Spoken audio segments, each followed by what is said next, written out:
Published in 1949, the novel takes place in 1984. It depicts an imaginary future where three totalitarian superstates control every aspect of life, even people's thoughts. The superstate in which the events of the novel take place is called Oceania, and it is ruled by a group known as the Party. Its leader and dictator is Big Brother. The central character, named Winston Smith, is a 39-year-old man living in London. Secretly, he hates the Party and wishes things could be like they were before the Party existed, even though he can only remember faint fragments of what the past was like. He decides to start a diary in which he reveals his rebellious thoughts. Winston commits thought crime by keeping the diary and knows that one day he will probably be discovered by the thought police and probably be killed. The proles, which fascinate Winston, make up the lowest class in the social hierarchy of Oceania. They are the only group allowed to live as they like without heavy police surveillance. Winston befriends Mr. Charrington, a prole and the owner of a junk shop, who shares his interest in the past and life before the little Big Brother. At work, Winston finds comfort only in the expertise at his job for the Party. He despises all the people who he works with, including a dark-haired girl from a department in the same building. Winston finds her stalking him. One day in the hallway, as they pass one another, she pretends to fall and hurt herself. When he helps her up, she slips a piece of paper into his hand. On the paper, Winston finds the words, "I love you." Winston is surprised and disturbed by this. Sexual relationships between Party members are strictly forbidden, yet he still finds himself intrigued. They secretly arrange to meet in the country. In the country, the girl introduces herself as Julia, and they begin a love affair. Because this is an act against the laws of the Party, they have to be very cautious and meet in places where they aren't watched. Winston and Julia eventually rent the room above Mr. Charrington's junk shop as a long-term private place for the two of them. And someone who Winston believes is not politically orthodox and also hates the Party finds an excuse to give Winston his home address, an unusual event. Winston takes Julia with him to go see O'Brien. O'Brien lists them into a secret organization dedicated to fighting Big Brother, known as the Brotherhood. After enlisting them, O'Brien gives both of them a copy of the book, a document written by Goldstein, a leading rebel of the Party, which contains the truth about Big Brother and the development of the three superstates.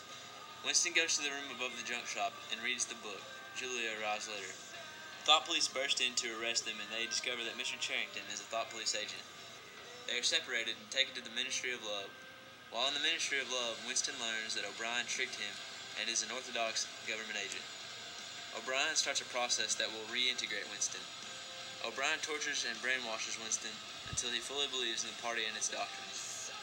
For the final step of his process, Winston is forced to destroy his feelings for Julia and to betray his love for her. Winston is released after betraying Julia to live out the rest of his days as a broken man. Winston submits completely and learns to love Big Brother. Themes of 1984.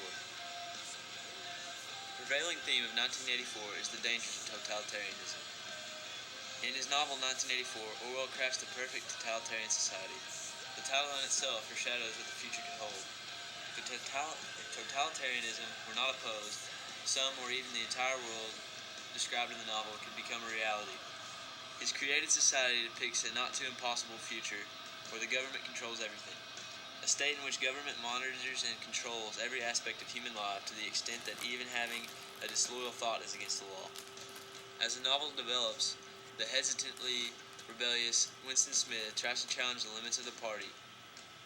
His discovery is that the Party's control is extraordinarily greater than what he imagined. The warning that this fiction could become fact is a key factor in the theme of the dangers of totalitarianism. The theme of psychological manipulation.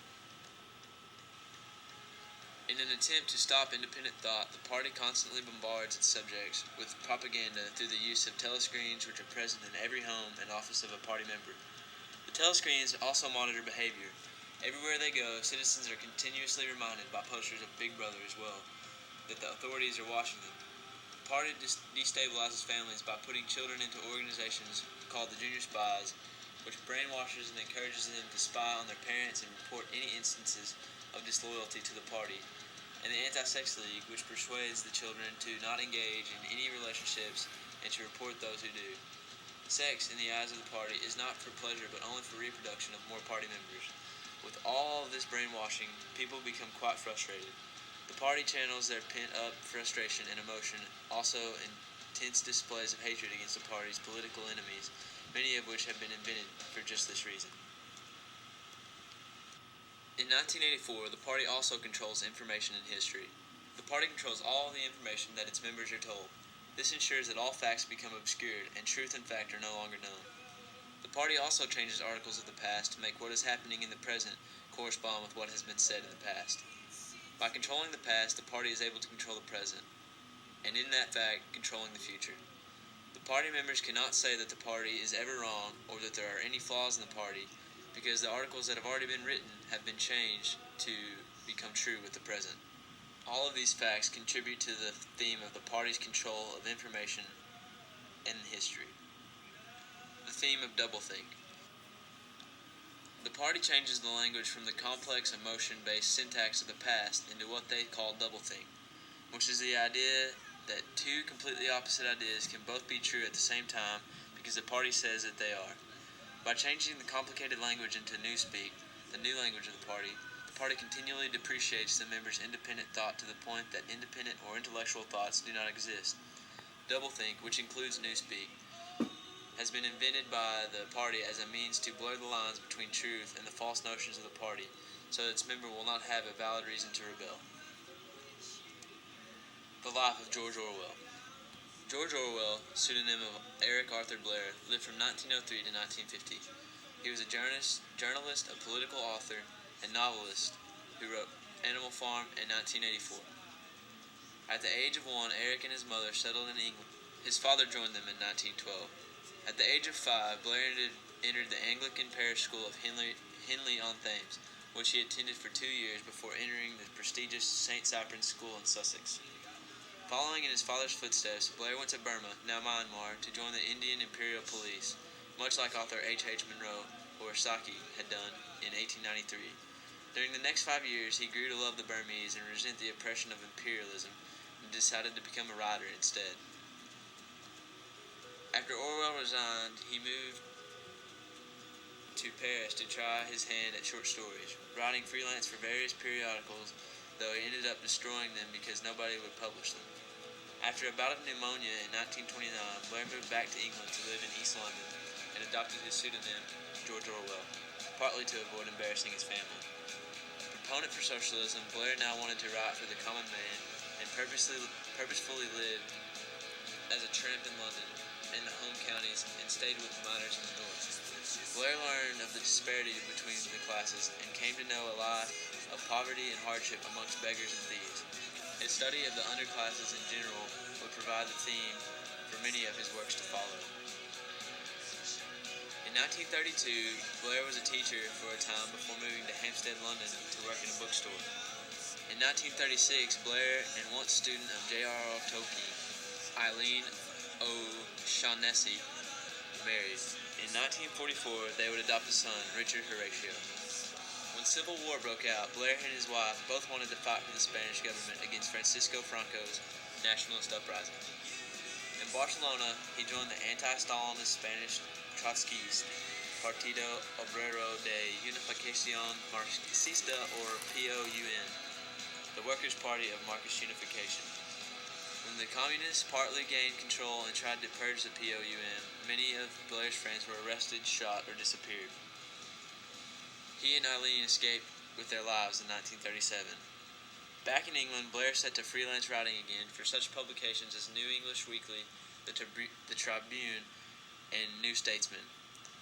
Blair joined the Home Guards and also worked in broadcasting with the BBC in propaganda efforts to garner support from Indians and East Asians.